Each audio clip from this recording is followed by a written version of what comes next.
Good day mga boss, share ko lang sa inyo itong ginagawa namin ngayon. And ngayon lang ulit nakapag-video, sobrang busy. Ito, Mi U40 siya.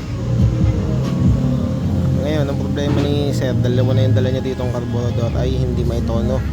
Hindi na rin magamit kasi pagka siya inire-rev, nabubuhay. Pero pag nire-rev, ginaganyan, namamatay na siya. Di, ngayon, chinek muna namin yung mga basic sa carburetor, chinek namin lahat dyan. Tinesting, chinun up din namin, tinignan din namin kung tama ang tama sa timing. Okay naman lahat. Ngayon, ganun pa rin siya. Ngayon, ang base ko na, ang nakikita ko ng problema niya, valve. Binuksan na namin, pinagpaalam namin sa may-ari. Ngayon, ito na nga pagbukas namin. Ayan, yan yung exhaust. Ayan, hindi na siya pantay, oblong na. Singaw na siya. Ayan. Ngayon, pinalta namin to, okay na ulit siya. Matino na yung motor. Share ko lang sa inyo kasi baka ganun din ma-experience nyo. Valve pala yung problema niya. Ayan.